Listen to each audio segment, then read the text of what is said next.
ഒരു കർഷകന് കുറച്ച് ആടുകളുണ്ടായിരുന്നു. അപ്പോൾ ഇതിനെ എപ്പോഴും ഉപദ്രവിക്കുന്ന ഒരു ചെന്നായ ഉണ്ടായിരുന്നു. ഇയാളൊരു കൂട് വെച്ച് ചെന്നായനെ പിടിച്ച് അതിനെ പൂട്ടിയിട്ടു. ചെന്നായ പൂട്ടിയിട്ടതിൻ്റെ മുമ്പിൽ തന്നെയാണ് ആടിനെ കെട്ടിയിരുന്നത്. ആടിനോട് കർഷകൻ പറഞ്ഞു, ഇനി നീ പേടിക്കണ്ട, നിന്നെയൊക്കെ ഉപദ്രവിച്ചുകൊണ്ടിരുന്ന അവനെ നമ്മൾ പൂട്ടിയിട്ടുണ്ട്. അത് പറഞ്ഞ് കർഷകൻ പോയി. പക്ഷേ രാവിലെ വന്ന് നോക്കിയപ്പോൾ കൂടിന് പുറത്തിരുന്ന ആട് ചത്ത് കിടക്കുന്നു. കർഷകൻ ഇതൊന്നും മനസ്സിലാകുന്നില്ല. ആട് ചത്തുപോയി. ആടിനെ കുഴിച്ചിട്ടു. അടുത്ത ആടിനെ മേടിച്ച് അവിടെ തന്നെ കൊണ്ട് കെട്ടി. അടുത്ത ദിവസം നോക്കുമ്പോൾ ആ ആടും ചത്തുപോയി. പിന്നെയാണ് മനസ്സിലായി, ഈ ആട് ചത്തുപോയത് ചെന്നായ മൂലമല്ല, ചെന്നായ കണ്ടിട്ടുള്ള പേടി കൊണ്ടാണ്. ഇതിനെയാണ് ഓവർ തിങ്കിങ് എന്ന് പറയുന്നത്. ഒരു പ്രശ്നത്തെക്കുറിച്ച് ഏറ്റവും എക്സ്ട്രീമായിട്ട് ചിന്തിക്കുക, ഏറ്റവും മോശം കാര്യം സംഭവിക്കുന്നത് ചിന്തിക്കുക. ഇതാണ് ഓവർ തിങ്കിങ് സംഭവിക്കുന്നത്.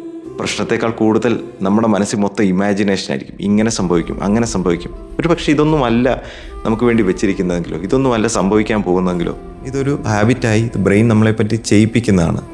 പക്ഷേ ഇതൊരു ഓവർ തിങ്കിങ് ആണെന്നും ഞാനിപ്പോൾ ഓവർ തിങ്ക് ചെയ്തുകൊണ്ടിരിക്കുകയാണെന്നും നമ്മുടെ ബോധപൂർവ്വം നമ്മളൊന്ന് ചിന്തിച്ച് ഇത് ഓവർ തിങ്കിങ് ആണെന്ന് പറഞ്ഞ് അതിനെ ഒന്ന് പയ്യെ അവഗണിക്കാൻ തുടങ്ങുകയാണെങ്കിൽ ഇത് നമ്മുടെ ലൈഫിൽ കുറഞ്ഞു വരും. ഓവർ തിങ്കിങ്ങും ആങ്സൈറ്റിയും ഇങ്ങനെ ഒരുപാട് സൈക്കാട്രി റിലേറ്റഡ് ആയിട്ടുള്ള വീഡിയോകൾ നമ്മുടെ ചാനലിലുണ്ട്. ചാനലിലേക്ക് വരികയാണെങ്കിൽ കൂടുതലായി അറിയാം.